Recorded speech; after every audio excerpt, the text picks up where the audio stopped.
मुख्यमंत्री Abhyuday coaching classes में आप सभी का पुनः स्वागत है। हम लोग पिछली क्लास में जो बात कर रहे थे वो बात किया गया था हम लोगों ने उत्तराधिकार और शाहजहां के विषय में, और ये देखा था कि कैसे उत्तराधिकार के युद्ध में शाहजहां के पुत्रों ने शाहजहां के जीवित रहते ही सत्ता के लिए संघर्ष किया। बहुत से इतिहासकारों ने इसे उत्तराधिकार का युद्ध कहा है, लेकिन जहां तक मानना है कि पिता के जीवित रहते हुए उत्तराधिकार की बात नहीं आनी चाहिए थी, लेकिन फिर भी जब शाहजहां ने दारा शिकोह को अपना उत्तराधिकारी घोषित किया या वलीअहद घोषित किया, ठीक वैसे ही उसके अन्य तीन भाइयों ने सत्ता के लिए संघर्ष प्रारंभ कर दिया, जिसमें सबसे ज्यादा शक्तिशाली, चालाक और समर्थक बनाने में औरंगजेब सफल रहा और वो सत्ता पर आया। ठीक है, आज हम लोग औरंगजेब के ही विषय में बात करते हैं। ये देखते हैं कि कैसे औरंगजेब ने अपने शासन को इस प्रकार से चलाया कि सबसे ज्यादा विद्रोह भी उसी के समय में हुए, और मुगल सल्तनत के पतन की भी शुरुआत हम लोग वहीं से देखने लगते हैं।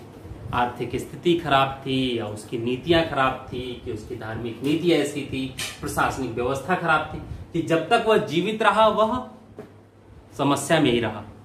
क्योंकि नेपोलियन भी कहा करता था कि जिस प्रकार मुझे स्पेन के नासूर ने बर्बाद कर दिया, ठीक ऐसे ही औरंगजेब को दक्षिण के नासूर, क्योंकि 1681 के बाद जब औरंगजेब दक्षिण पहुंचता उसके बाद वो वापस नहीं आ पाया, यहां तक कि उसकी समाधि भी दक्षिण में ही बन गई।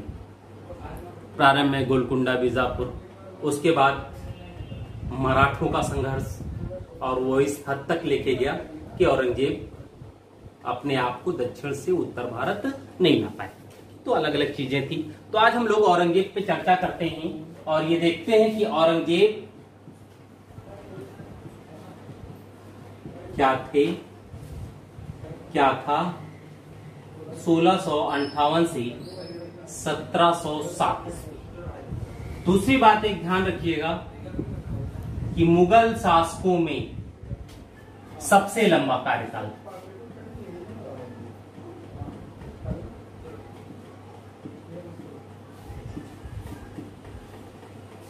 औरंगजेब का रहा, यानी मुगल शासकों में सबसे लंबा कार्यकाल औरंगजेब, दूसरे नंबर पर अकबर आते हैं। ठीक है, औरंगजेब नाम का जो अर्थ होता है वो होता है ताज को सुशोभित करने वाला।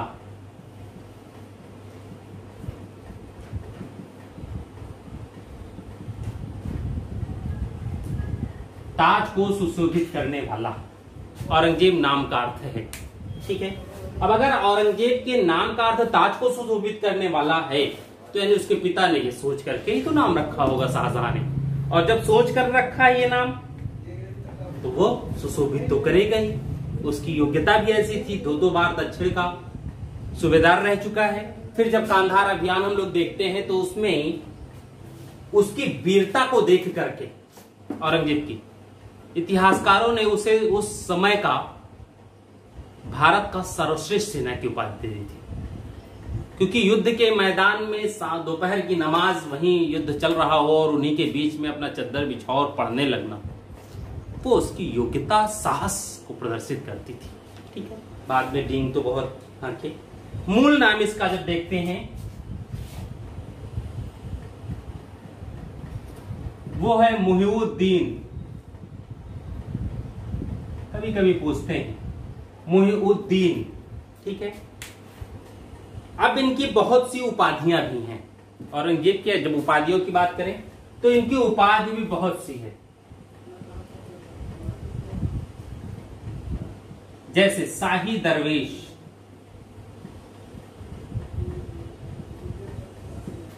जिंदा पीर,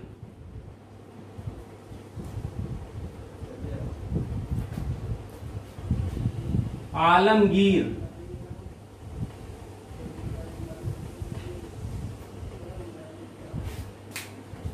बहादुर,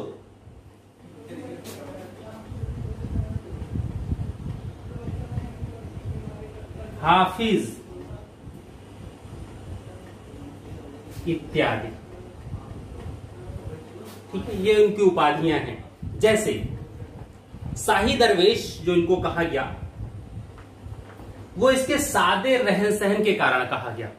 शाही दरवेश की जो उपाधि मिली वो इसके सादे रहन सहन और शराब न पीने के कारण इन्हें शाही दरवेश कहा गया। जिंदा पीर इसलिए कहा गया क्योंकि ये इस्लामिक नियमों का पूर्णतः पालन करता था, जितनी अच्छी तरीके से हो सकता है उतनी अच्छी तरीके से करता था। यहाँ तक कि 5 जून की नमाज अदा कर, मेहनती भी था, धार्मिक कर्मकांडी भी बहुत ज्यादा था। ठीक, आलमगीर इन्होंने जो उपाधि रखी वो जब शासक बनते हैं तब इन्होंने अपनी उपाधि रखी। ठीक है, बहादुर की उपाधि इनको जो मिली वो इसलिए कि मात्र 15 वर्ष की उम्र में औरंगजेब ने 2 पागल हाथियों, बिगड़े हुए हाथियों को कंट्रोल कर लिया था।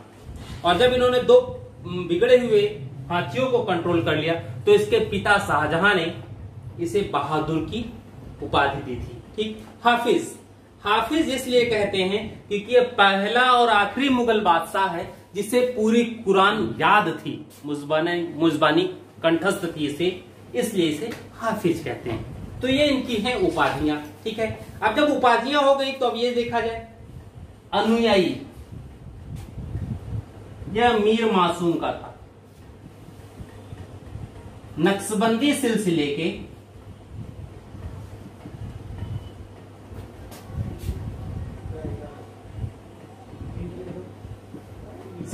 ये सूफी संत थे। ठीक है, और जब नक्शबंदी सिलसिले सूफी संत हैं तो ये इन्हीं के अनुयायी थे। ठीक, औरंगजेब तो अगर ये सूफिज्म की विचारधारा को स्वीकार करता है तो स्वाभाविक है सूफिज्म का भी इसके ऊपर प्रभाव पड़ा होगा। और जब हम लोग औरंगजेब के शासन को देखते हैं तो उसमें यह देखा जाता है कि कहीं न कहीं औरंगजेब के शासन में कट्टरता भी थी। और जब संपूर्ण शासन देखा जाए तो उसमें 2 चीजें आ जाती हैं। एक तरफ औरंगजेब मंदिरों को तोड़ने का भी आदेश देता है, तुड़वाता भी है। दूसरी तरफ हम ये देखते हैं कि कई मंदिरों को उसने अनुदान भी दिए, उनकी मरम्मत भी कराई।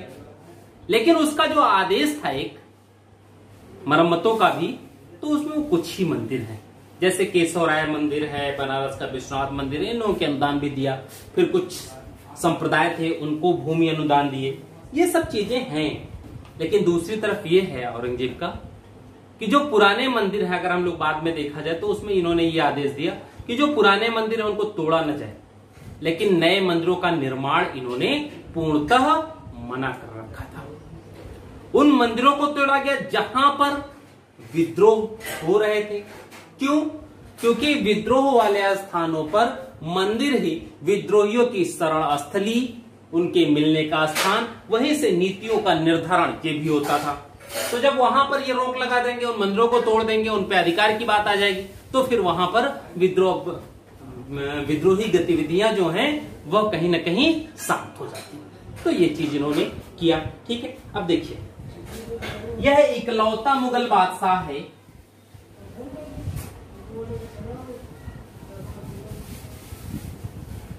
जिसका 2 बार राज्याभिषेक हुआ।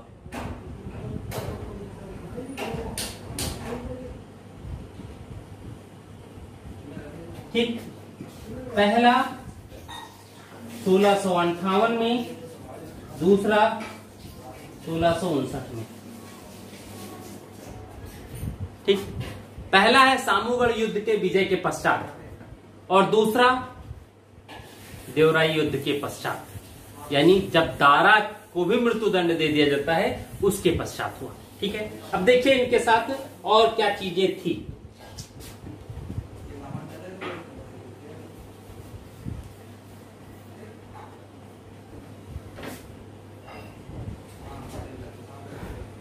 ठीक, औरंगजेब ने जो चीजें की वो चगताई परंपरा को तोड़ते हुए बादशाह बना था इसने, क्योंकि चगताई परंपरा में ये चीजें थी कि जो ज्येष्ठ बेटा होगा या जिसको बनाया जाएगा वही बनेगा। तो जब इन्होंने परंपराओं को तोड़ा है तो दूसरी चीजें भी होंगी। ठीक है, पहली चीज, कुछ काजियों ने इसके सिर पर ताज रखा था। तो अगर काजियों ने रखा है, उलेमा और धार्मिक लोगों ने रखा है, तो स्वाभाविक है औरंगजेब को काम भी उन्हीं के अकॉर्डिंग करना होगा, क्योंकि औरंगजेब को सत्ता पर बैठाने में इन धार्मिक लोगों का विशेष महत्व था। इन्हीं लोगों ने दारा का विरोध किया था और इन्हीं लोगों ने औरंगजेब को सत्ता पर बैठाया भी। अब अगर ये चीजें होती हैं तो इसमें इसका जो सबसे खास काजी था वो थे अब्दुल वहाब गुजराती। अब्दुल वहाब गुजराती, ठीक। इसने इसे अपना सद्र बनाया।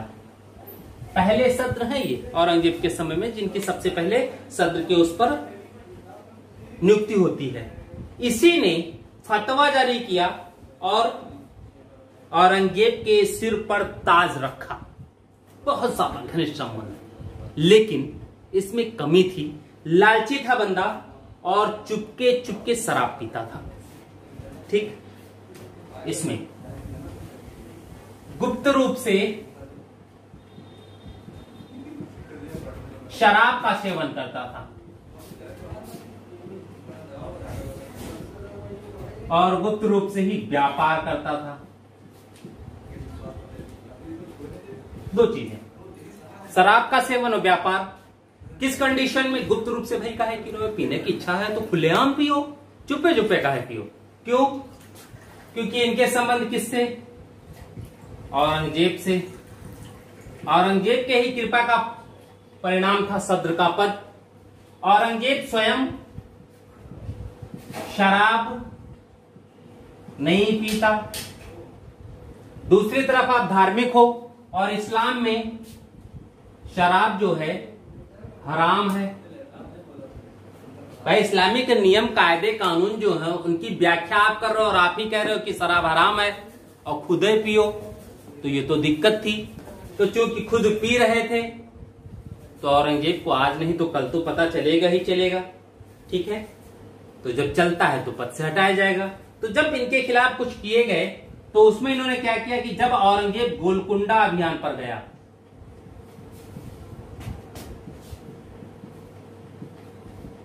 तब वहाब ने औरंगजेब के खिलाफ फतवा जारी किया। सत्ता पर बैठाने में भी फतवा जारी किया और सत्ता से हटाने के लिए भी फतवा जारी किया बंदे ने, ठीक है। तो ये चीजें थी इनकी। तो देखा जाए शुरू में तो औरंगजेब के साथ चीजें थी, उस धार्मिक चीजों को मानता भी था और कट्टरता से मानता था, ठीक है। अब हम लोग औरंगजेब के शासन पे बात करें धीरे धीरे।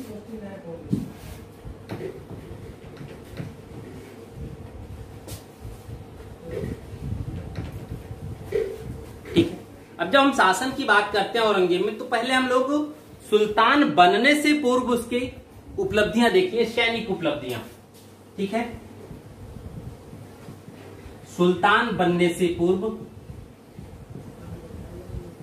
उपलब्धि,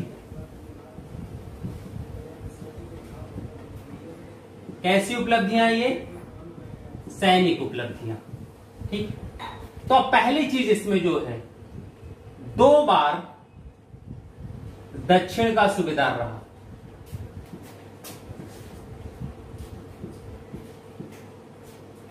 दो बार रहा है, ठीक। और दक्षिण के सूबेदार रहते हुए ही उसने अपनी प्रतिष्ठा अर्जित की। पहला टर्म था 1636 से 1644, पहला।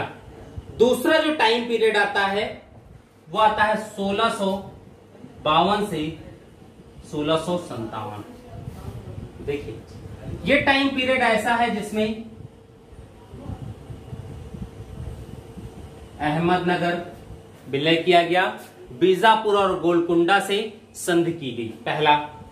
दूसरा, ये टाइम पीरियड ऐसा है जिस टाइम उत्तराधिकार युद्ध प्रारंभ हुआ और इसमें औरंगजेब ने दक्षिण की शक्तियों से संधि की और सहायता प्राप्त की। बीजापुर, गोलकुंडा इत्यादि ने इसे आर्थिक सहायता दी थी इस टाइम, इस दौरान, ठीक है। जिसके फायदे से, जिसकी मदद से औरंगजेब अपनी सैन्य शक्ति को बढ़ाता है और उसी बढ़ी हुई सैन्य शक्ति के दम पर उसने दिल्ली की सत्ता थी। दारा शिकोह जिसके पास केंद्रीय सेना थी, उन्हें भी पराजित अपनी बौद्धिकता और शक्ति के बल पर उसे पराजित करता है और सत्ता पर अधिकार करता है। ठीक है, चलिए देखिए, ये तो हो गया। अब टाइम पीरियड क्या बचा? 1644 से 1652 का टाइम पीरियड। ठीक, तो इस समय वह सबसे पहले 1644 से 1647 तक, ये ऐसा टाइम पीरियड जिसमें वो गुजरात का सूबेदार रहा। ठीक, और फिर 1647 से 1652 का के बीच, इस बीच में मुल्तान का सूबेदार रहा, और इसी टाइम पीरियड में उसे काबुल व कांधार अभियान करना पड़ा, और इन्हीं अभियानों में उसने अपने सेनापतित्व को सिद्ध किया। और यह कहा गया कि औरंगजेब उस समय के का सर्वश्रेष्ठ सेनापति है। ये चीज आई, और अगर हम लोग देखा जाए कांधार उसमें अभियान में इसकी वीरता को, तो शायद इसके जो विरोधी हैं वो भी इसे सर्वश्रेष्ठ ही कहेंगे। अब बीच में बात यह आती है, अब्दुल हमीद लाहौरी कहते हैं कि इसके जो मित्र थे उन लोगों ने बहुत समझाया, कुछ गलतियां भी इनकी थी, और उसमें इतनी सलाह दे दी, और उस सलाह को ये मान करके बीच में सन्यासी होने के लिए बात होगी कि संन्यास ग्रहण कर लेगा ये, और एकांत जीवन बिताने लगेगा। कुछ ये कहते हैं, काफी खां ये कहते हैं कि शाहजहां से मिलने वाले इसके जो बुरे कार्य थे उसके दंड के कारण ये सन्यासी होना चाहता था। जो भी रहा हो, लेकिन बीच का ये वाला जो टाइम है, ये वाला टाइम पीरियड, इस बीच में ये कहा जाता है कि इसके ऊपर ऐसी प्रतिक्रियावादी शक्तियां हावी थी जो इसे शासन से अलग ले जाकर के संन्यास या सूफिज्म की तरफ मोड़ना चाहती थी। लेकिन परिस्थितियां कुछ ऐसी नहीं बन पाई। बंदा जहां जाना चाहता था वहीं आया, जहां खुदा इसे पहुंचाना चाहता था वहीं आया। जो भी शक्तियां इसके पास बीच में जो भी उथल पुथल रहा हो, उन सबसे यह निकल करके भारत का शासक बना, और शायद सर्वश्रेष्ठ शासकों में, मुगलिया सल्तनत के सर्वश्रेष्ठ शासकों में इसका नाम लिया जाता है और सम्मान से लिया जाता है। ठीक है, ये चीजें। अब हम लोग इनके पहले परिवार की बात कर लें कि परिवार में थे कौन, कैसे थे और क्या चीजें थी।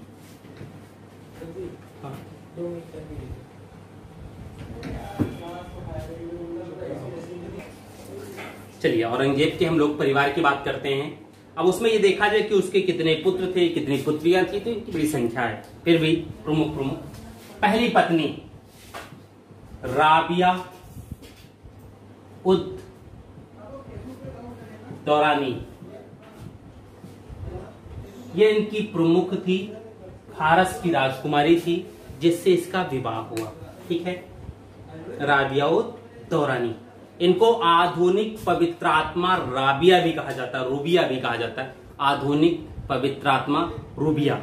ठीक है, ये भी था। आजम और अकबर, दो पुत्र हुए इनके,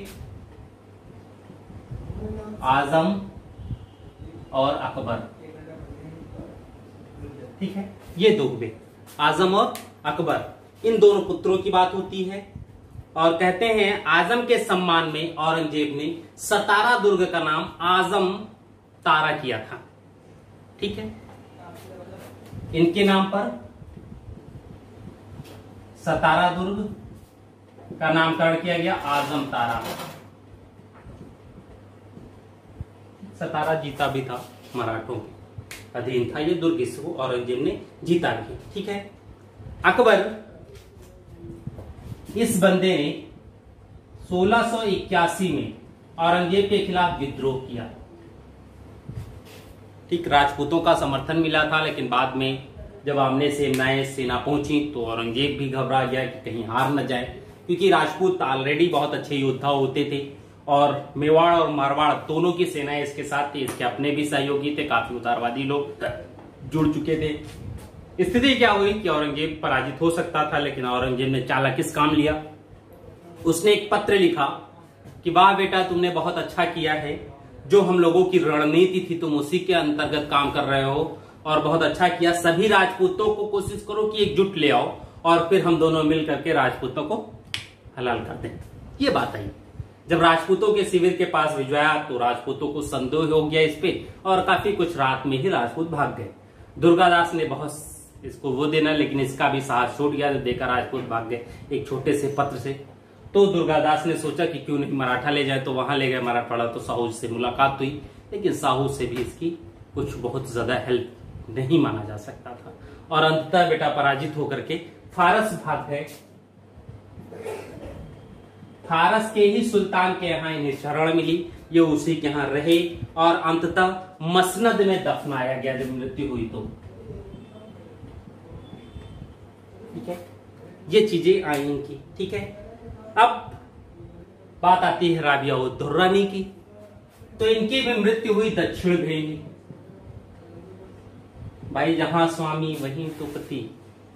तो राबिया उद दुर्रानी की भी मृत्यु दक्षिण में ही होती है और कहते हैं औरंगाबाद बाद में इसका मकबरा है। इस मकबरे का अलग अलग नाम भी दिया जाता है, जिसे काला ताज या दक्षिण का ताजमहल भी कहते हैं। काला ताज या दक्षिण का ताजमहल, ठीक है, ये कहते हैं राबिया उद दुर्रानी। ठीक है, दूसरी जो पत्नी है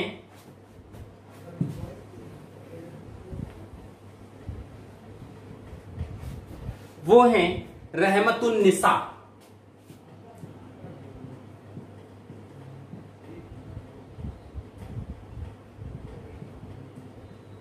रहमतुन्निसा ये दूसरी पत्नी है। ठीक है, इसे मोहम्मद सुल्तान, इसका जो बेटा हुआ, ठीक, सबसे बड़ा था पुत्र इनके मोहम्मद सुल्तान, और औरंगजेब का सबसे बड़ा बेटा है ये मुअज्जम।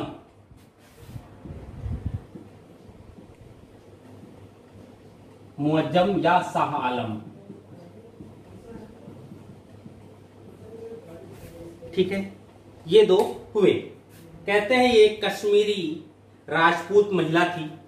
कश्मीर के जो राजा राजू थे उनकी पुत्री थी ये राजपूत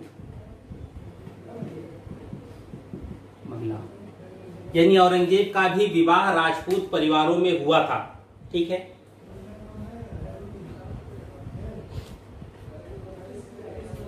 इसके विषय क्या था भाई, अब दो बच्चे हो गए, यही बेचा इसी का बाद में आया। ठीक है, इनकी भी मृत्यु हुई और बाद में इसकी जब 1676 में मृत्यु होती है तो बाईजीपुरा नामक नगर बसाया गया था। ठीक है, बाईजीपुरा ये। ठीक, नेक्स्ट हम जब पत्नी की बात करते हैं तो दूसरी है औरंगाबादी महल।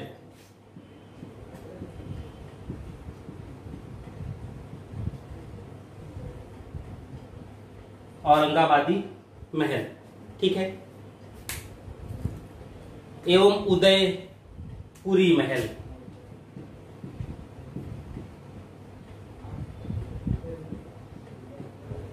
दो औरंगाबादी महल एवं उदयपुरी महल।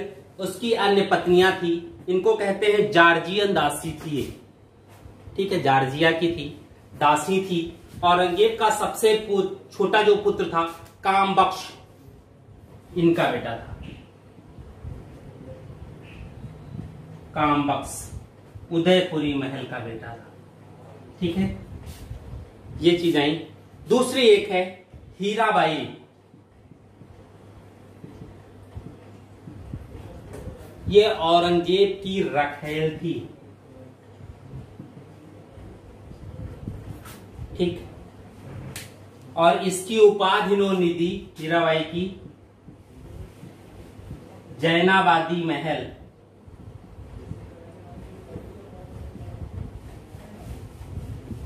जैनाबादी महल। अब देखिए स्थिति क्या है। इस्लाम को कट्टरता से मानने वाला कौन? औरंगजेब। अब अगर औरंगजेब इस्लाम को बहुत कट्टरता से स्वीकार करता, बहुत कट्टरता से मानता है, तो स्थिति क्या होगी? इस्लाम में कितने विवाह? 4 विवाह। पहली राबिया उद्दौरानी पहली हो गई, दूसरी रहमतुन्निसा हो गई, तीसरी औरंगाबादी महल हो गई, चौथी उदयपुरी महल हो गई, 5वीं पत्नी तो हो नहीं सकती थी, इस्लाम को मान रहे हो तो फिर होती कौन? रखैलें। अब इसके बाद जितनी भी पत्नियां होती, किसी से विवाह नहीं किया जाता, शौकिया रखा जाता, तो ये रखैल हो गई। अब इनकी पुत्रियों की जब बात आती है, तो पुत्रियों में देखिए,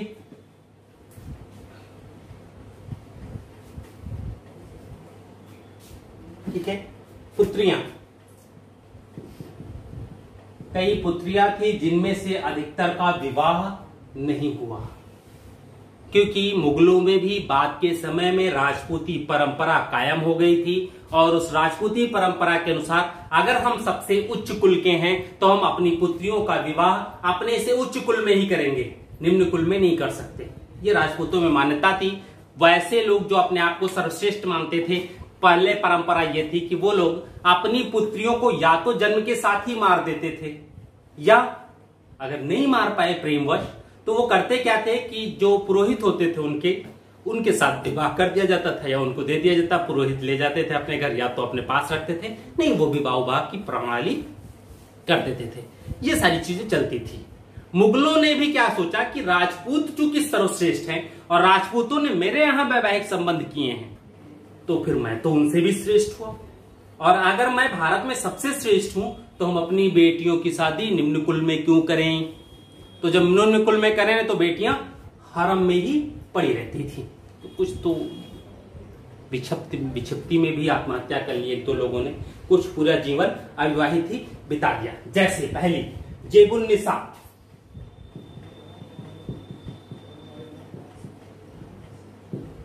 जेबुन्निसा, ठीक, मेहरुन्निसा,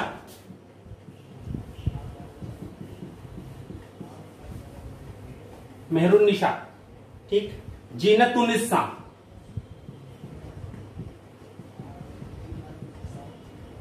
जीनतुन्निसा, ठीक, बदरुन्निसा,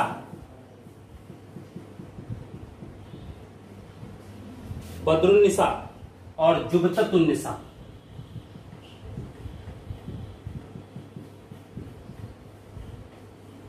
सबसे बड़ी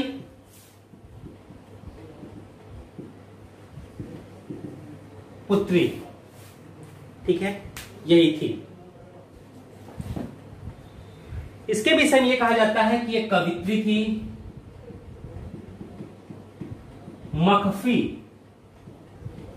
उपनाम से कई कविताएं लिखी।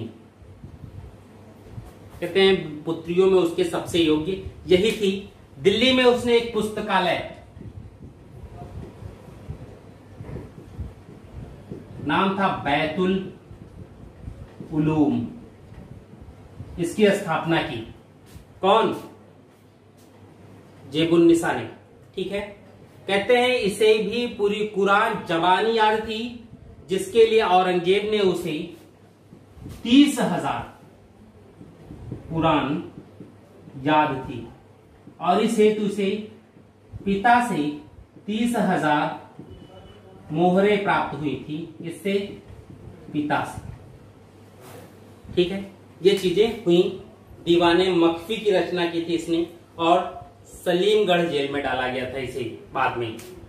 देखिए क्यों डाला गया था सलीमगढ़, जहां पर 1702 में इसकी मृत्यु होती है। हुआ क्या था कि औरंगजेब के खिलाफ जब 1681 में इसके पुत्र अकबर ने विद्रोह किया,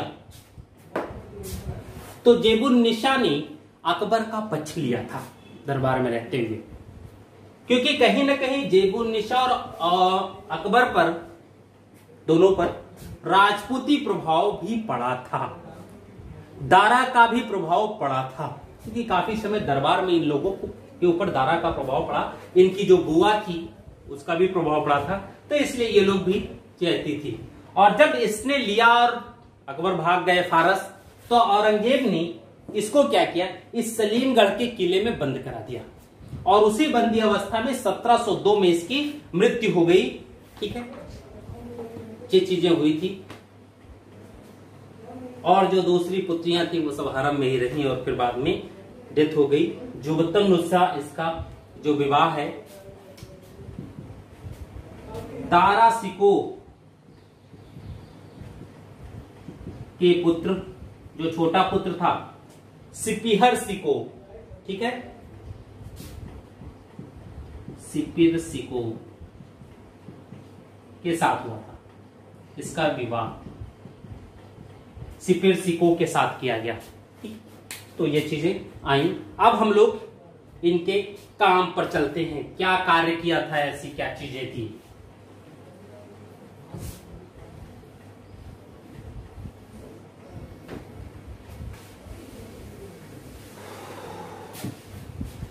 चलिए, कार्य खाफी खां,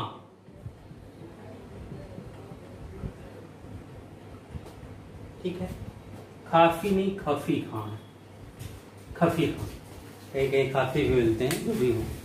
खफी खां के अनुसार औरंगजेब ने 80 प्रकार के करों को हटा दिया था। ठीक है, पहला 80 प्रकार के अश्वाब करों को समाप्त किया, पहला चीज। दूसरा, इन 80 प्रकार के करों में, सॉरी दूसरा मत कीजिए, इसी में राहदारी प्लस पांडारी ये कर भी थे, यानी चुंगी कर और पर्यटन कर, ठीक है, इसमें थे। मेला कर, तीर्थ यात्रा कर,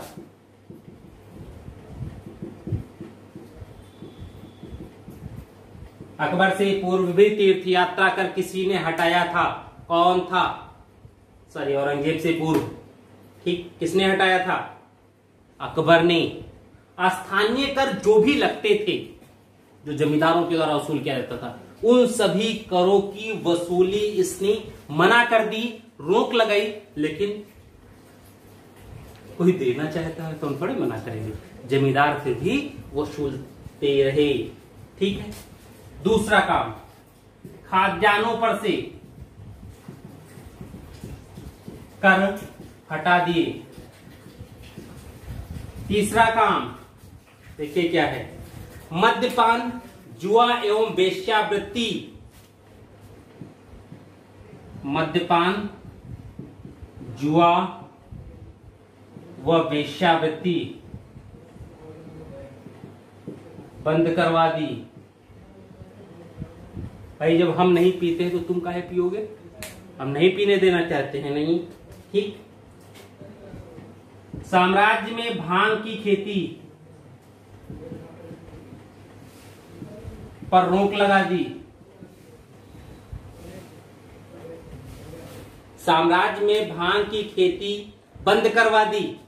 1666 में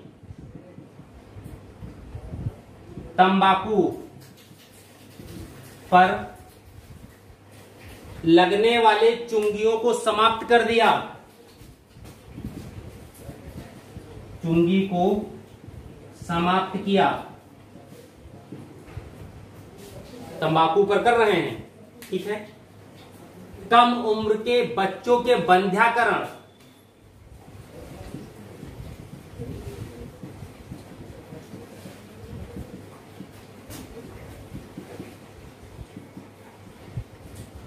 पर रोक लगा दी। औरंगजेब है, इसके कार्य बहुत से होंगे, ये ध्यान रखिए, ठीक है। दास व्यापार निषिद्ध कर दिया।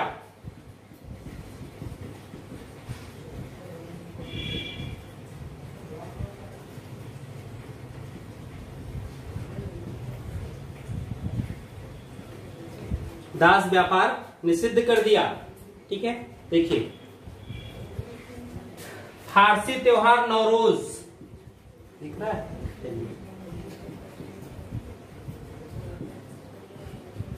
नौरोज, ध्यान रखिएगा कि ये 19 दिन तक चलता था। लगातार 19 दिन तक चलता था, इसे बंद करवा दिया। यानी नौरोज भी क्या हो गया, बंद। अब मुगल दरबार में फारसी त्योहार नौरोज नहीं मनाया जाएगा। नेक्स्ट आते हैं,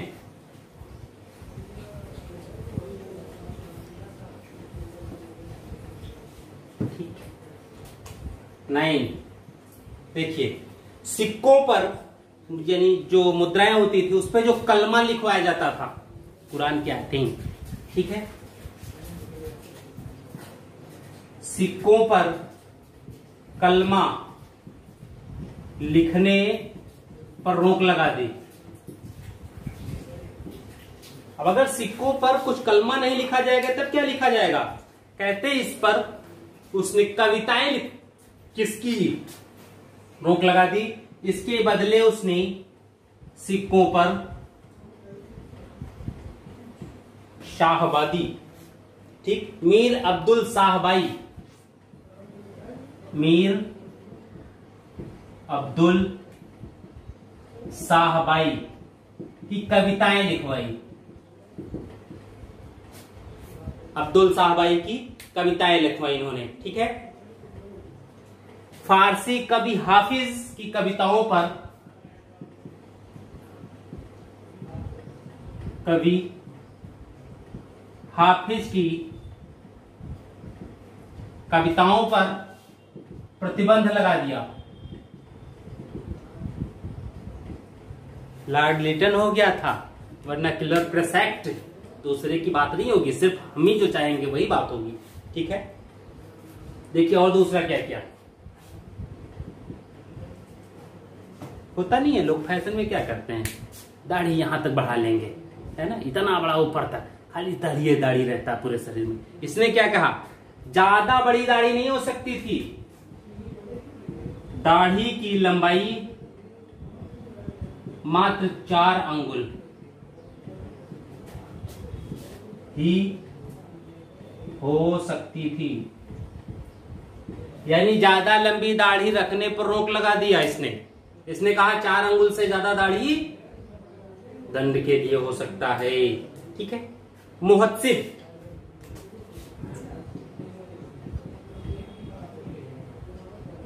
मुहत्सिब, ठीक है, मुहत्सिब धर्म निरीक्षक जो होते हैं इनकी नियुक्ति की। ये क्या थे, धर्म निरीक्षक,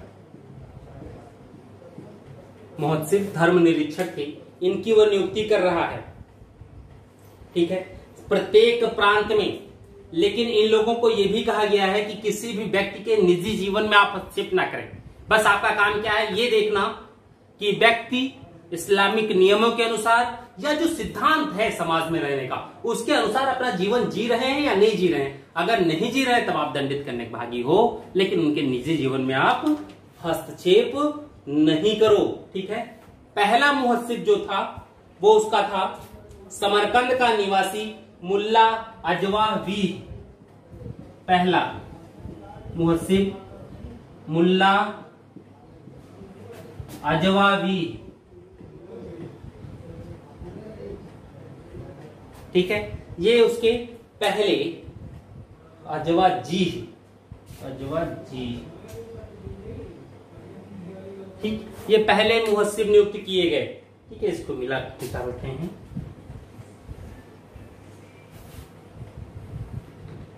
नेक्स्ट, सरकारी नियम कायदों की पुस्तक, सरकारी नियम कायदों कानूनों को जवाबित आलमगीरी में संकलित करवाया।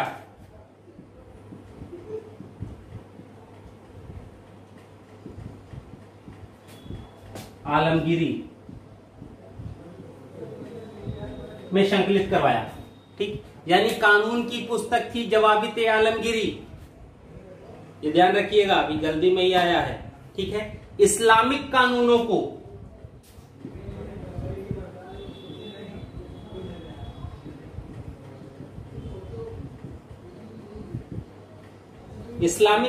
को फतवा-ए-आलमगीरी,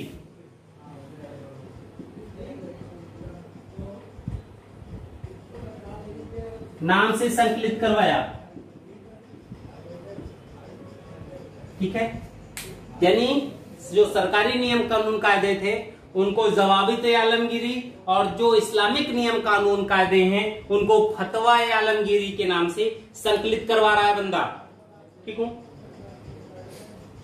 कहते हैं ये जो फतवा आलमगीरी था ये शेख निजाम की अध्यक्षता में 6 व्यक्तियों द्वारा संकलित किया गया। ठीक है, तो यानी इस्लामिक नियम कायदों को एक पुस्तक के रूप में संकलित करवाने का कार्य संपूर्ण मुगल साम्राज्य में इकलौता औरंगजेब है कि जो नियम कायदे हों, जो प्रशासन हो वो इस्लामिक नियम या सरकारी जो नियम कायदे हैं उसके अनुसार, यानी संविधान की व्यवस्था यहीं से औरंगजेब के द्वारा, यानी जो लिखित है उसी के अनुसार आपको प्रशासन चलाना होगा। ये चीज औरंगजेब के समय हुई। ठीक है, आगे बढ़ते हैं।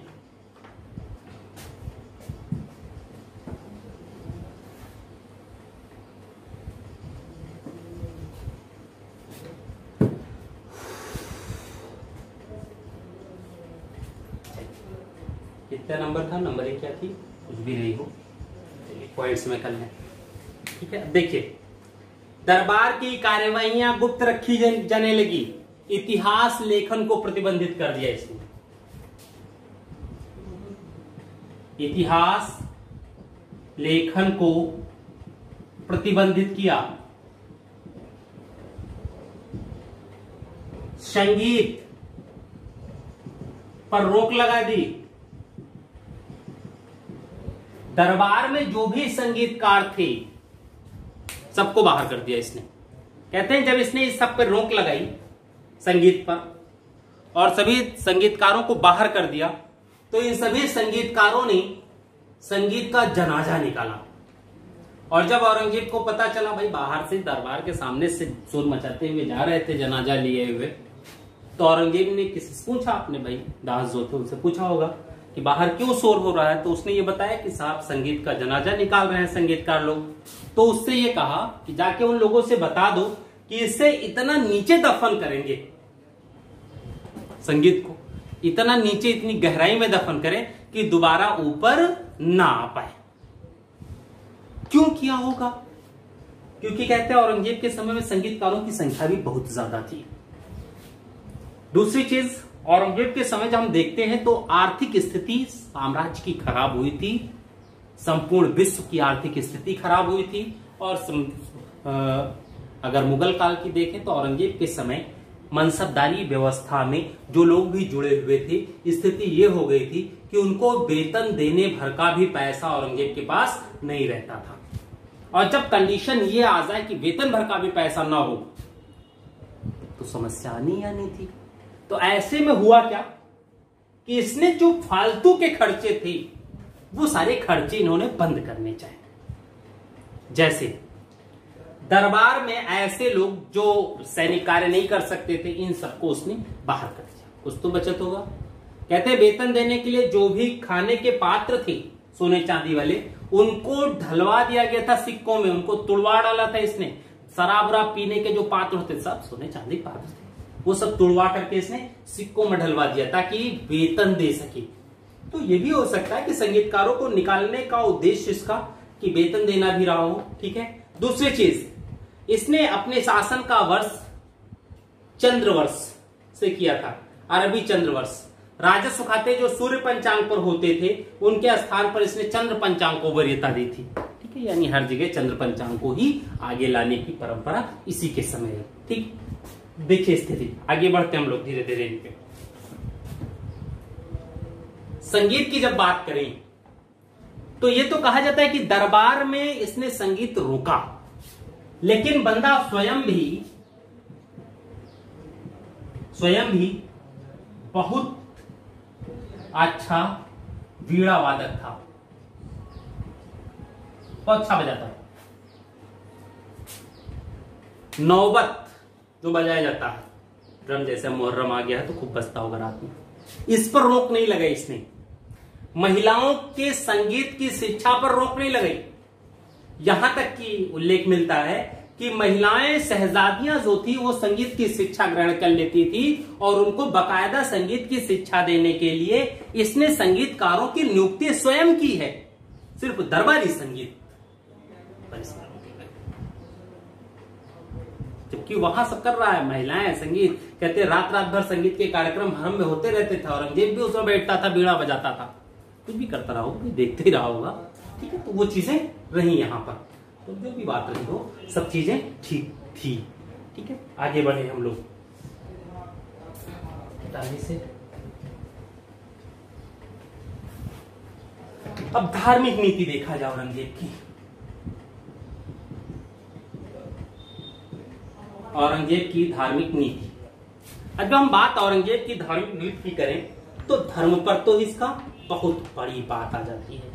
ठीक है, अब देखिए, अकबर द्वारा प्रारंभ झरोखा दर्शन था ऐसा 1669 ईस्वी में, पहली चीज 1669 में झरोखा दर्शन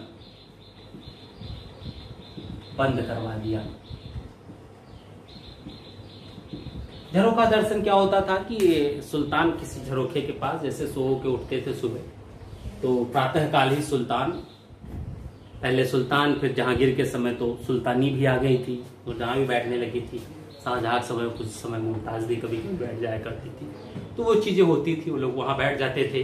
जो भी आसपास इनके आदमी सैनिक ये सब होते थे, वो सब भी सुबह सुबह आग में मलते हुए पहुंच जाते थे कि देख लें, क्योंकि एक परंपरा है हम लोगों में, यदि किसी हम अच्छे व्यक्ति का दर्शन कर ले, सो के उठे और उसी चेहरा देखे तो दिन बहुत अच्छा गुजरता है। ये तो है, इसलिए कहते सो के उठे कोनो काने पोते दुले लंगड़े की देख लिए चेहरा तो खराब हो गया। एक परंपरा है, एक मानसिकता है लोगों की, तो उस समय भी ये मानसिकता थी।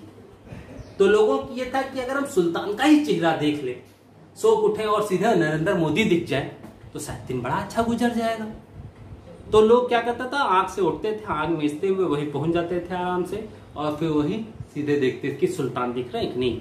अगर सुल्तान दिखे तो समझो दिन उनका अच्छा जाएगा, सुल्तान नहीं दिखे तो दिन अच्छा नहीं जाएगा। तो ये अकबर ने परंपरा प्रारंभ की।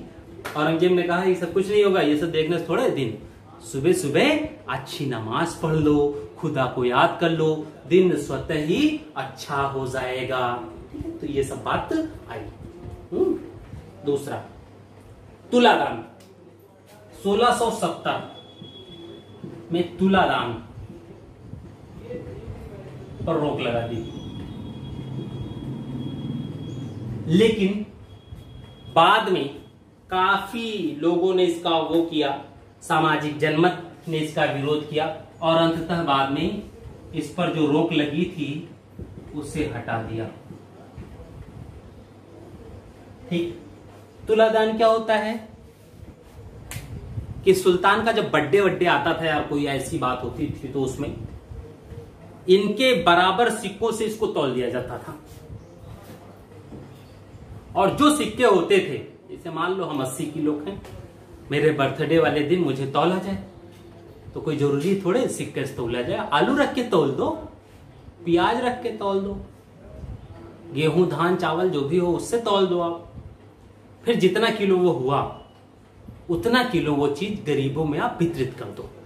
तो उसमें भाई सुल्तान है तो सिक्कों से तौला जाता था। सिक्के क्या होते थे कि बाहर जो प्रजा इनकी इकट्ठा हुई होती थी उसी में बांट दिए जाते थे।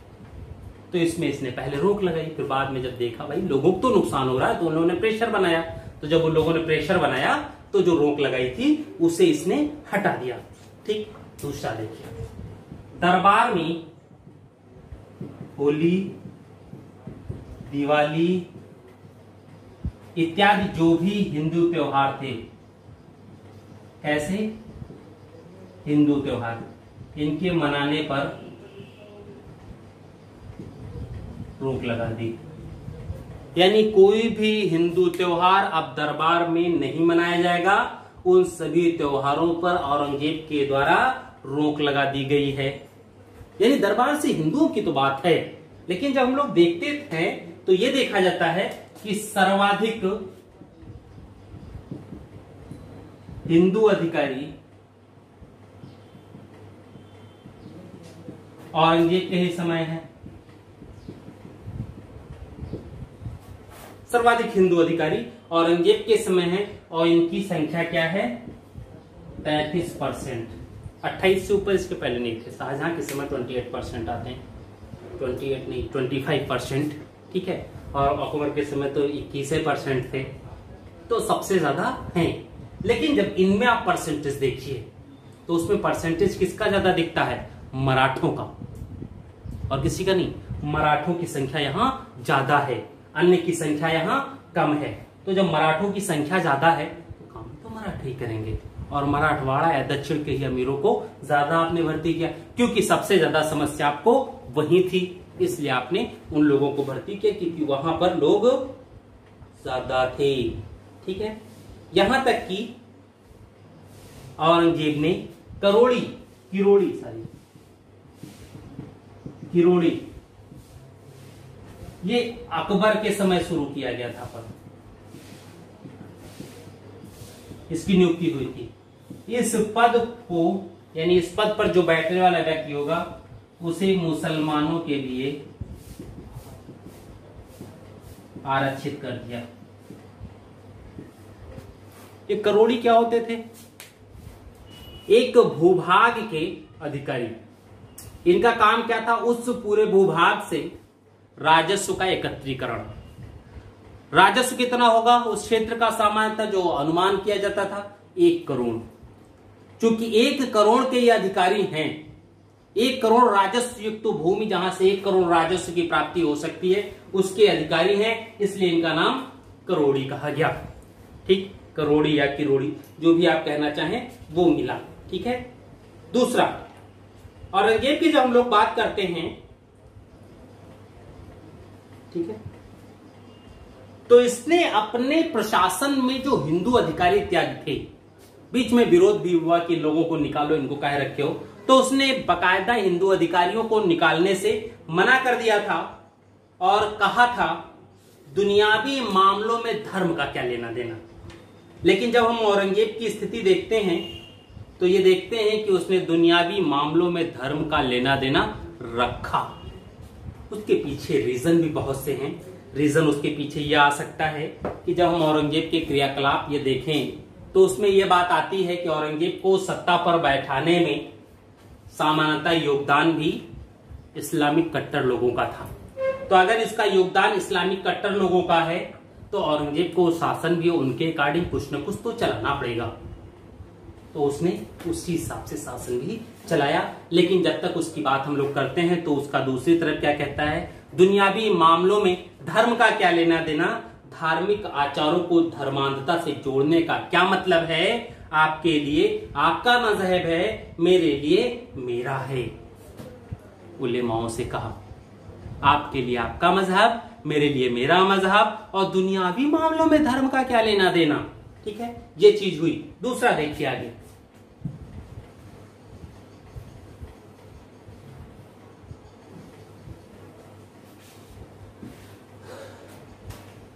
अन्य नियम क्या हुआ, राजपूत और मराठों को छोड़कर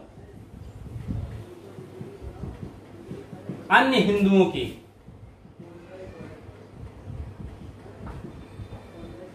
हिंदुओं को घोड़े की सवारी पर रोक लगा दी। यानी राजपूत और मराठे तो घोड़े पे सवारी कर सकते हैं, लेकिन इनको छोड़ करके कोई और बंदा घोड़े की सवारी नहीं कर सकता। यदि और कोई बंदा घोड़े की सवारी करता है तो वो दंड का भागी होगा। यानी हिंदुओं को घोड़े की सवारी करने से भी रोक दिया, राजपूत और मराठों को। क्यों? क्योंकि इनकी सेना में ऑलरेडी काफी ज्यादा राजपूत और मराठे थे। अगर सबको रोक देते तो इनके सेना वाले राजपूत और मराठे होते तो घोड़ा नहीं तो का बैलगाड़ी चलते, ठीक है, इसलिए उनको इन्होंने छोड़ दिया था। दूसरी चीज, हिंदुओं को यमुना नदी और साबरमती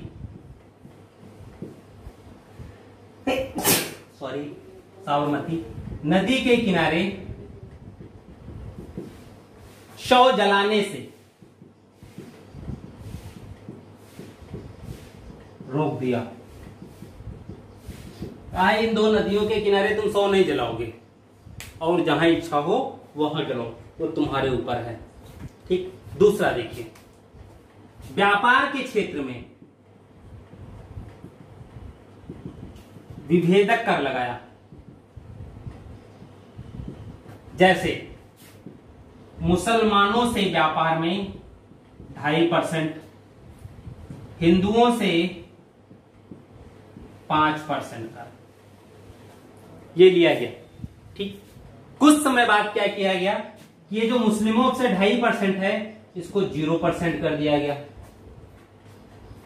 यानी उनको एकदम बिना किसी टैक्स के व्यापार करने की छूट दे दी गई।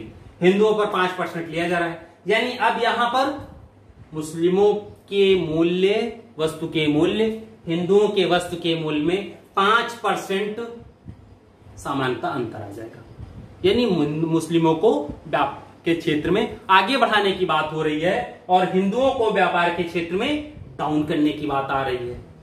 लेकिन हुआ क्या, इसका मुस्लिमों ने फायदा कैसे उठाया? मुस्लिमों ने अपना जो अधिकार था, यानी हिंदुओं की जो वस्तुएं होती थी उसको अपना बता करके बेचने लगे और 2.5% का कमीशन हो जाता था। ये बात आई। जब औरंगजेब को ये बात पता चली तो उसने क्या किया, पुनः ये 2.5% जो टैक्स था वो आरोपित कर दिया,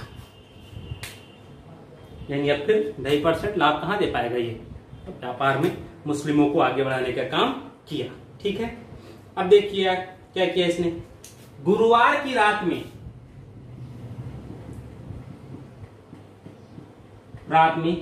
पीरों, इन जो सूफी संत इत्यादि होते थे, इनकी मजार पर लोग दिए जलाते थे, इस पर उसने रोक लगा दी। नहीं, गुरुवार की रात्रि में दिए जलाने की जो प्रथा है वह बंद होगी, दिए जलाने की प्रथा नहीं हो सकती। इतिहास लेखन विभाग को भी इसने बंद करवा दिया था। ठीक है। 1671 में 71 भाई, उसमें हम बात कर ही रहे थे कि ज्यादातर आर्थिक स्थिति बड़ी खराब थी इनकी, इनके पास इतना भी पूंजी नहीं था कि अपने राज्य का वेतन दे सकें, सैनिकों का वेतन दे चुके, और उस वेतन को देने के लिए इन्होंने अधिकतर सामान्यतः किया क्या, लोगों को फंड, किसी तरीके से खर्चों में कटौती की जाए, फिर अपने प्रशासन को चलाया जाए। तो जब खर्चों में कटौती की बात हुई तो ऐसे संगीतकार कहीं हटाए जा रहे हैं, कहीं किसी का फंड खत्म किया जा रहा है, कहीं कुछ भी किया जा रहा है, ये सारी चीजें। क्योंकि भाई विद्रोह हो रहे थे तो सेना भी ज्यादा थी, हर जगह विद्रोह थे, तो विद्रोही क्षेत्रों को नियंत्रण रखने के लिए वहां सेना रखना पड़ता और उन सैनिकों को वेतन देना पड़ता। विद्रोही क्षेत्रों में स्थिति ये होती थी कि जितना वहां खर्चा आता था उतने का लाभ ही नहीं था। औरंगजेब के समय इसके शासन की दिक्कत थी, या जो भी रहा हो, इनकी धार्मिक नीति का ही परिणाम हो सकता है कि विद्रोह भी अधिकतर क्षेत्रों में हुए। ठीक है। दूसरा देखिए यहाँ 1671 में इन्होंने शहजादों और बेगमों के खर्चों में कटौती कर दी।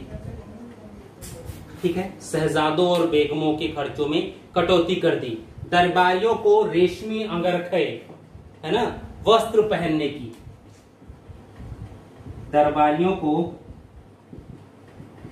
रेशमी वस्त्र पहनने की मनाही कर दी।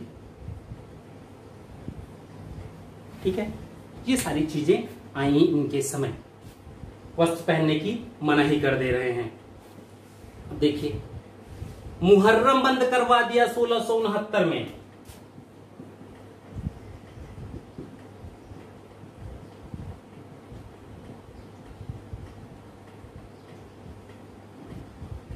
सोचिए, 1669 में मुहर्रम बंद करवा दिया।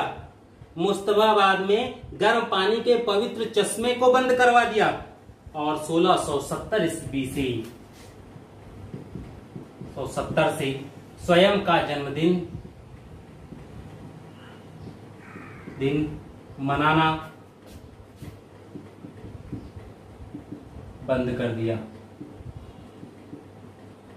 भाई जन्मदिन सुल्तान का है, लोगों की बड़ी अपेक्षाएं रहेंगी, काफी खर्चे भी आएंगे, इसलिए न जन्मदिन मनाएंगे और न ही कुछ और करना पड़ेगा, न तो खर्चे ही करना पड़ेगा, न केक काटना पड़ेगा। ठीक है, आगे बढ़ते हैं हम लोग। काम बंदे का बहुत है, क्योंकि इसके विषय में ये कहा जाता है कि ये मात्र 4 ही घंटे सोता था और लगातार काम करता था, एकदम सात्विक जीवन। कुछ तो इतिहासकार यहाँ तक कहते हैं चटाई बिछा के सो जाता था, बैठे बैठे खड़े खड़े, घोड़ा थोड़े था खड़े खड़े सो जाएगा, ये चीजें नहीं थी। देखिए कहते हैं ये कि इनके समय में काफी मंदिर भी तोड़े गए। 1661 से 69 के बीच में फर्स्ट फेज है, इस बीच में कई मंदिर तोड़े गए। 79 तक फर्स्ट फेज, उसके बाद हम लोग सेकंड फेज की बात करते हैं। ठीक है, जिसमें सर्वप्रथम सोमनाथ के मंदिर को क्षतिग्रस्त किया गया। सोमनाथ कौन? गुजरात, वही महमूद गजनवी का। इसके पश्चात मथुरा का केशवराय मंदिर, बनारस का विश्वनाथ मंदिर 1680 में अब्बूत राव द्वारा जयपुर के मंदिरों को तोड़ा गया। ठीक, लेकिन इन मंदिरों को तोड़ने का जो उद्देश्य है वो धार्मिक नहीं था, बल्कि राजनीतिक उद्देश्य था। राजनीतिक कैसे?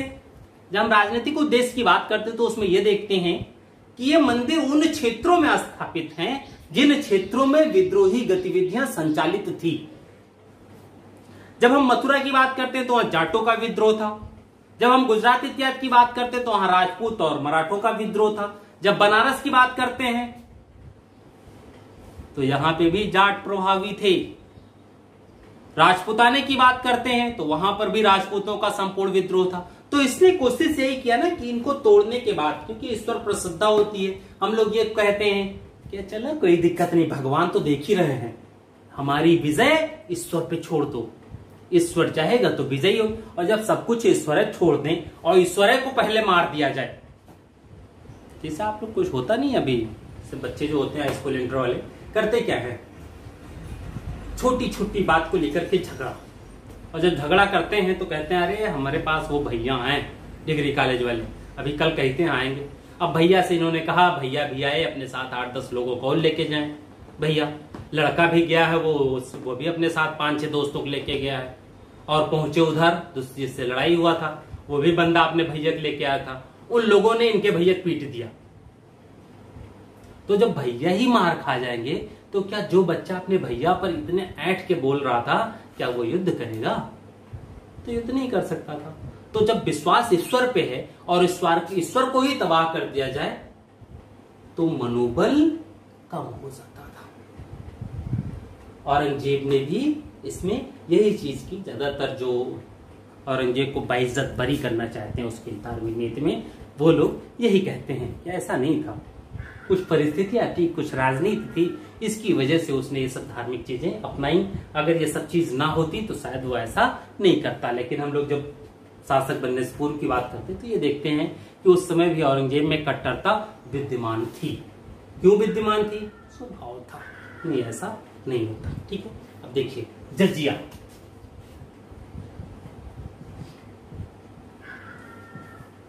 हम लोग बात जजिया की करते हैं। जजिया सबसे पहले औरंगजेब के द्वारा हटाया गया। लगाया किसने? मोहम्मद बिन कासिम ने सिंध विजय के पश्चात सिंध के हिंदुओं से जजिया की वसूली की। खराज वसूला, जजिया वसूला। फिरोज शाह तुगलक प्रारंभ में जजिया के अंतर्गत ब्राह्मण, बूढ़े, बच्चे, महिलाएं और विकलांग इत्यादि नहीं आते थे। लेकिन फिरोज शाह तुगलक ने जजिया ब्राह्मणों पर भी आरोपित कर दिया। और जब अकबर शासन में आया तो अकबर ने सबसे पहले 1564 में उसने जजिया कर को समाप्त घोषित किया। और जब अकबर ने जजिया कर को 1564 में समाप्त घोषित किया तो स्थिति क्या थी कि जजिया वहीं से समाप्त हो गया, बीच बीच में कहीं कहीं दिया जाता रहा। लेकिन औरंगजेब ने सर्वप्रथम 1679 में जजिया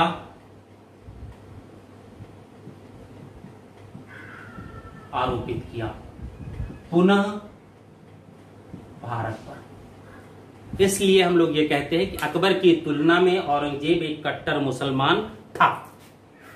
डेट भी अगर याद करना चाहें आप तो 12 अप्रैल 1679 से जजिया लागू।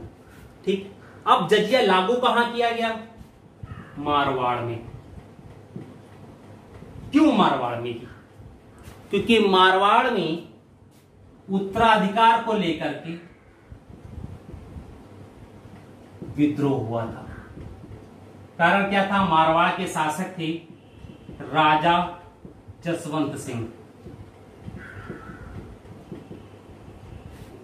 ठीक, राजा जसवंत सिंह काबुल यानी जमरूद, यहीं पर इनकी मृत्यु हुई थी, वहां थे। और इनकी जो रानियां थी वो थी लाहौर में। और मारवाड़ की संपूर्ण सत्ता राजा जसवंत सिंह के पुत्र पृथ्वी सिंह देख रहे थे। ठीक है, औरंगजेब ने इनको खिलवत भेजा, जो रेशमी वस्त्र होता था वो भेजा। कहते हैं वो जो वस्त्र भेजा वो विषैला था, और जब इन्होंने वस्त्र धारण किया तो इनकी हो गई मृत्यु। दूसरी तरफ आरोप लगता है औरंगजेब पर कि औरंगजेब ने राजा जसवंत सिंह को ही विष देकर मार दिया, और मारवाड़ की गद्दी राव इंदर सिंह को 36 लाख में बेच दी। ये मारवाड़ के लोग कैसे बर्दाश्त कर सकते? दूसरी तरफ लाहौर में राजा जसवंत सिंह की जो रानियां थी, इनकी मृत्यु के पश्चात तभी वही लाहौर में ही इन्होंने 2 पुत्रों को जन्म दिया, जिनमें से एक पुत्र ही जीवित रहा, एक की मृत्यु हो गई। जो पुत्र जीवित रहा नाम दिया गया अजीत सिंह। ठीक, अब तो जीवित है, अब तो जसवंत सिंह का उत्तराधिकारी है, तो जो पुत्र है सत्ता भी उसी को मिलनी चाहिए। तो जसवंत सिंह के सबसे विश्वासपात्र एक सेनानायक थे, नाम था दुर्गादास। कहते हैं दुर्गादास रानी और पुत्रों को लेकर के मुगल दरबार में पहुंचे। उन्होंने कहा कि ये पुत्र है जसवंत सिंह का, और कोशिश किया जाए कि इसी को आप शासक बना दें।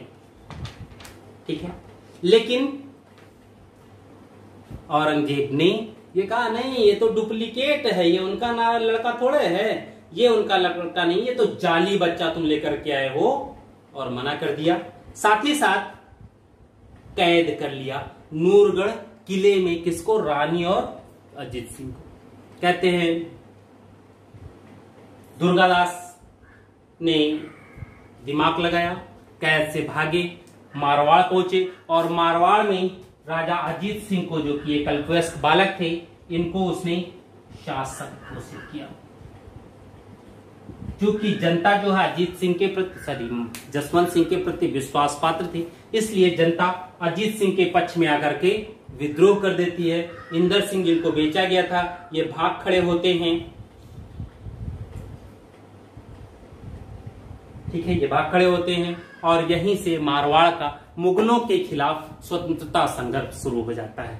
बाद में मारवाड़ के साथ मेवाड़ भी जुड़ जाता है राणा राज सिंह के समय। लेकिन जब मेवाड़ के राणा राज सिंह की डेथ हुई और मेवाड़ में राजा जय सिंह हुए तो उनसे संधि हो जाती है, क्योंकि पराजित हुए थे युद्ध में, उनसे संधि हुई और उन्होंने अपने आप को अलग कर लिया। लेकिन मारवाड़ लगातार अपनी स्वतंत्रता संघर्ष के लिए संघर्ष करता रहा, और अंततः औरंगजेब की मृत्यु के बाद बहादुर शाह प्रथम ने राजा अजीत सिंह को मारवाड़ का शासक स्वीकार कर लिया।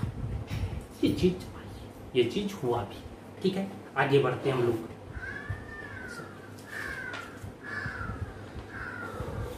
ठीक है, तो जजिया इन्होंने यहां आरोपित किया था, और मेवाड़ में भी आरोपित किया। तो मेवाड़ ने 3 जिले अपने दे दिए थे जजिया के बदले में। तो ये भी बात आती है, इस जजिया में जो आरोपित किया गया, इसमें 3 श्रेणियां बांटी गई। ठीक, 48 दिरहम, 24 दिरहम और 12 दिरहम।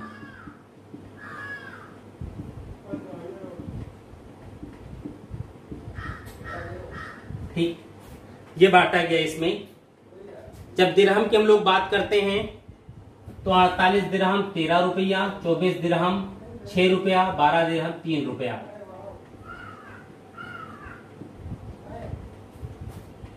होना चाहिए 12 ही, लेकिन वो 13 है, तो रुपए में भी अगर कोई देना चाहे तो उसे ऐसे देना था।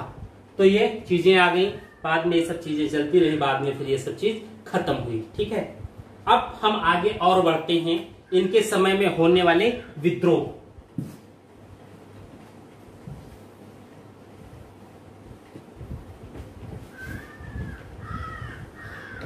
औरंगजेब के समय होने वाले विद्रोह देखा जाए क्या क्या था। पहला, मथुरा में जाटों का विद्रोह। ठीक, अब जब मथुरा में जाटों की बात करते हैं तो औरंगजेब के समय गोकुल,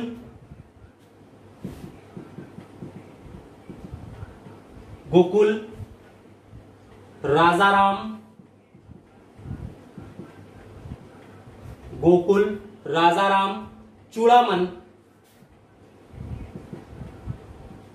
और बदन सिंह। ठीक है, ये हुए। गोकुल ने क्या किया था, 1669 में 69 में मथुरा के जो सूबेदार थे, मुगल सूबेदार अब्दुल नबी, इसकी हत्या कर दी थी। कहते हैं अब्दुल नबी ने ही केशव राय मंदिर को भी क्षतिग्रस्त किया था और धर्मांतरण की प्रक्रिया बहुत ज्यादा इसने करवाई थी। और इसी की वजह से जब इसका शोषण ज्यादा बढ़ा, हिंदुओं के प्रति क्रूरता ज्यादा बढ़ी, तो वहां पर जाट एकत्रित हुए, अपने आप को एकजुट किया और उन्होंने विद्रोह किया, अब्दुल नबी की हत्या कर दी। और जामान मस्जिद जो था मथुरा का, वह अब्दुल नबी ने ही बनवाया था, उसको भी काफी क्षतिग्रस्त भी किया था। ठीक है, लेकिन गोकुल के बाद राजा राम एवं राम चेहरा, ये दो लोग बने। इन लोगों ने क्या किया, राजा राम ने, इन्होंने सिकंदरा में अकबर के मकबरा की जो कब्र थी उसको खोदा और खोद करके जो हड्डियां निकली उसको आपके हवाले कर दी। किसने, राजा राम ने। गोकुल ने क्या किया था, मुगल सूबेदार अब्दुल नबी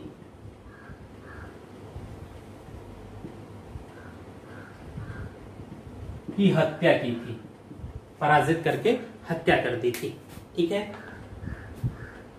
राजा राम ने मुगल सूबेदार, उसके बाद युगीर खाए, इनको पराजित किया।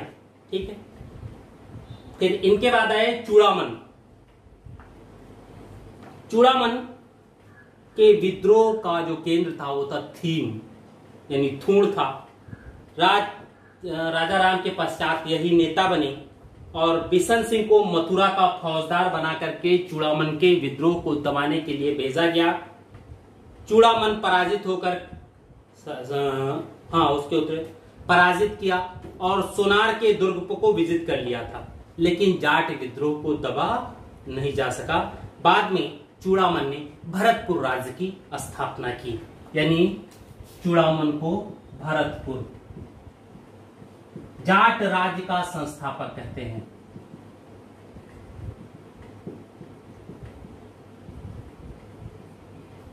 ठीक है, ये कहा गया। बाद में फिर बदन सिंह आए तो उनसे ज्यादा नहीं होगी, लेकिन राजा बदन सिंह को अहमद शाह अब्दाली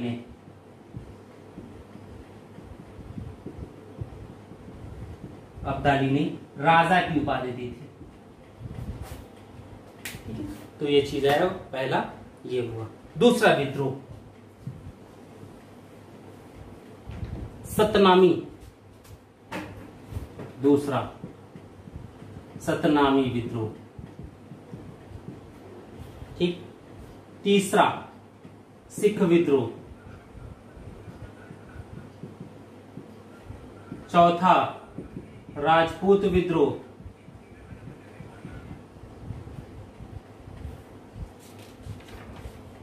ठीक है, पांचवा अकबर का विद्रोह,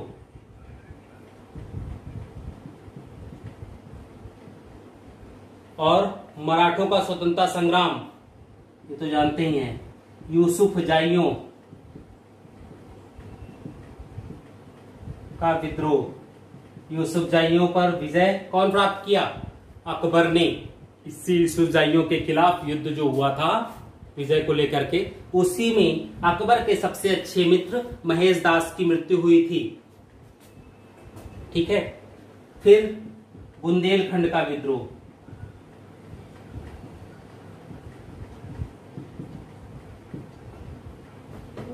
ठीक है।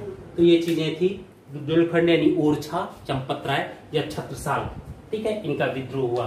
तो ये सब विद्रोह थे। सतनामी की जब हम बात करते हैं तो ये जो है एक वैराग पंथी थे सतनामी, ठीक है, और मुख्यतः कृषक होते थे। इनको मुंडिया भी कहा जाता था। ठीक। राजा बिशन सिंह कछवाहा ने इनके विद्रोह को दबाया था, लेकिन इस विद्रोह का उल्लेख खाफी खां एवं साकी मुस्तैद खां ने किया है। साकी मुस्तैद खां कहते हैं, युद्ध में सतनामियों ने महाभारत की महान लड़ाई सादृश्य प्रस्तुत किया था। किसका? साकी मुस्तैद खां ने कहा कि सतनामियों ने महाभारत की लड़ाई सादृश्य प्रस्तुत किया था। सिख विद्रोह की जो बात थी वो सिखों को दबाने की बात आई, लेकिन गोविंद सिंह ने कई युद्धों में पराजित किया और जब अंत में फतहनामा जारी किया औरंगजेब के लिए और दक्षिण मिलने गए औरंगजेब से, क्योंकि संधि हो चुकी थी, लेकिन उनके वहां पहुंचने से पहले ही औरंगजेब की मृत्यु हो गई और फिर वहीं पर इनको भी छुरा भोंक करके मार दिया गया था। ठीक है। तो गुरु गोविंद सिंह की भी वही है। फिर राजपूत विद्रोह की जब हम बात करते हैं तो ये मारवाड़ से हो गया, मेवाड़ और मारवाड़ की बात आ गई। अकबर, शहजादा अकबर का विद्रोह है 1681 ईस्वी में, उसके विद्रोह को भी दबा दिया गया और अंत में ये फारस भाग गए, जहां पर जमरूद नामक स्थान पर इनकी कब्र बना दी गई, मृत्यु हो गई। यूसुफजाइयों का विद्रोह हुआ, ये कश्मीर के हैं, इन्होंने भी विद्रोह किया, इनके भी विद्रोह को दबाया गया। इन्हीं के साथ आफरीदियों का विद्रोह हुआ, ये भी अफगानिस्तान बॉर्डर के, इन्होंने विद्रोह किया।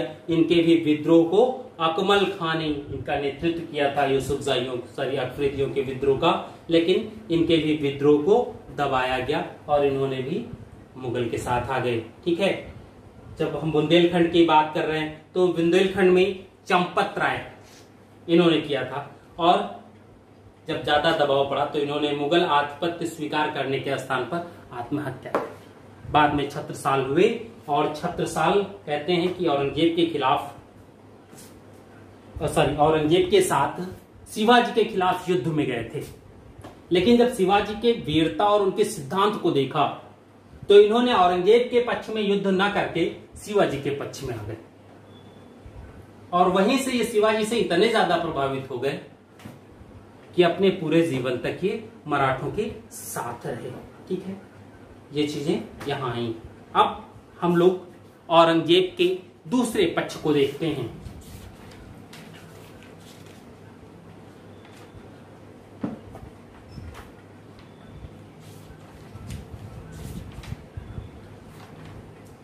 देखिए, थोड़ी सी बात और हम लोग मराठे और औरंगजेब की बात कर लें। मराठे,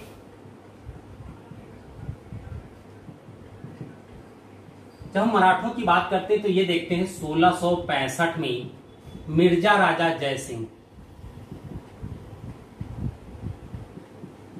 सिंह ने शिवाजी से पुरंदर की संधि की और इस संधि में काफी हद तक शिवाजी की शक्ति को तोड़ दिया गया था। और जब यह संधि हो चुकी थी, शिवाजी की शक्ति तोड़ दी गई थी, तो ऐसी क्या स्थिति हो गई कि बहुत जल्दी शिवाजी विरोधी हो गए। फिर हुआ क्या इसमें? शिवाजी मुगल दरबार में आए। ठीक। और जब शिवाजी मुगल दरबार में आते हैं तो यहां पर एक बात आती है कि शिवाजी को बहुत पीछे खड़ा किया गया। ऐसे लोगों के पीछे पंक्ति में खड़ा किया गया जिनको शिवाजी झपड़िया चुके थे, यानी पराजित कर चुके थे, उनके पीछे खड़ा किया गया। ये शिवाजी को अपना अपमान लगा और चलते हुए भरी सभा में ही शिवाजी दरबार से निकलने लगे औरंगजेब की तरफ अपना पीठ करके। औरंगजेब को बड़ा खराब लगा और उसने शिवाजी को कैद करने की आज्ञा दी और शिवाजी कैद हो गए। जब शिवाजी कैद हो गए तो ये तो दिक्कत था। शिवाजी ने जुगाड़ किया और कैद से भाग निकले। तो अब तो ऐसी स्थिति में संधि तो नहीं हो सकती थी कोई। कहते हैं शिवाजी जब वहां पहुंचते हैं तो 1 आध साल ऐसे शांत रहे, फिर इन्होंने अपना राज्याभिषेक कराया और राज्याभिषेक के बाद एक राजा की हैसियत में आ गए थे। फिर उन्होंने वहीं से अपनी गतिविधियां आरंभ की और 1680 में उनकी जब डेथ हुई तो संभाजी शिवाजी के उत्तराधिकारी हुए। 1681 में औरंगजेब भी दक्षिण भारत पहुंच चुका था और जब औरंगजेब भी दक्षिण पहुंच चुके हैं तो वहां स्वाभाविक है औरंगजेब आंदोलन को दबाने की कोशिश करेंगे। कहते हैं आंदोलन को जब दबाया गया तो 1689 में संभाजी पकड़े गए और साहूबंदी बनाए गए, संभाजी की मृत्यु हो जाती है। लेकिन जो मुगल स्वतंत्रता संग्राम था वो बंद नहीं हुआ। संभाजी के बंदी बनाने के बाद राजा राम ने कमान संभाल ली। वो बंदा कभी गद्दी पर नहीं बैठा और उन्होंने आंदोलन चलाया। लेकिन 1700 में राजा राम की जब मृत्यु हो जाती है तो राजा राम की पत्नी ताराबाई ने अपने अल्पवयस्क पुत्र को शिवाजी द्वितीय के नाम से गद्दी पर बैठाया और मराठा स्वतंत्रता संग्राम वहीं से असली रूप में जन्म लेता है। क्योंकि ताराबाई ने उसके बाद घोषणा कर दी कि मराठों के द्वारा जो भी नया क्षेत्र विजित किया जाएगा वो उनका हो जाएगा। कहते हैं उसके बाद मराठा स्वतंत्रता संग्राम इस हद तक शुरू हो गया कि इतिहासकार ये कहते हैं कि उस कंडीशन में मराठों का एक एक गांव एक एक किले के समान था जिसे कभी विजित नहीं किया जा सकता। चूंकि उनकी भौगोलिक कंडीशन उनके अनुकूल थी, ऐसे में मुगल सैनिक वहां उनको नियंत्रण में नहीं ला सकते थे। ऐसी स्थिति में औरंगजेब मराठों के स्वतंत्रता संग्राम को दबाने में ही बिजी रहा और अंततः वह इस स्वतंत्रता संग्राम को दबाते दबाते खुद ही दब गया। तो ये चीजें आई। तो चाहते औरंगजेब तो यहाँ थोड़ा सा सम्मान करके शिवाजी का उनको अपने साथ ले सकते थे और दक्षिण शिवाजी के साथ में आने के बाद बीजापुर गोलकुंडा बहुत आसानी से औरंगजेब के साथ रहते या शिवाजी उनको नियंत्रण में कर सकते थे। लेकिन औरंगजेब की ये गलती कही जाए या नासमझी कही जाए या बौद्धिकता कही जाए कि उसने शिवाजी जैसे व्यक्ति को जो सम्मान चाहिए था वो सम्मान न दे करके उसने दक्षिण में अपना एक बड़ा शत्रु खड़ा कर लिया। क्योंकि राष्ट्रीयता से ओतप्रोत व्यक्ति को नियंत्रण में नहीं लिया जा सकता था। ठीक है, तो औरंगजेब में यही लगभग बहुत सी चीजें कोशिश किया गया है। कोशिश किया हूँ कि अधिक से अधिक चीज आपको बता ले जाए। बहुत सी चीजें छुटी भी हैं जिसे हम लोग नेक्स्ट क्लास में भी कर सकते हैं। जैसे प्रशासन इत्यादि की बात तो वो हम लोग तो अलग से क्लास करेंगे। नेक्स्ट क्लास हम लोग नेक्स्ट डे। आज के लिए बस इतना ही। मुख्यमंत्री अभ्युदय कोचिंग क्लासेस से जुड़ने के लिए आप सभी को बहुत बहुत धन्यवाद। Thank you.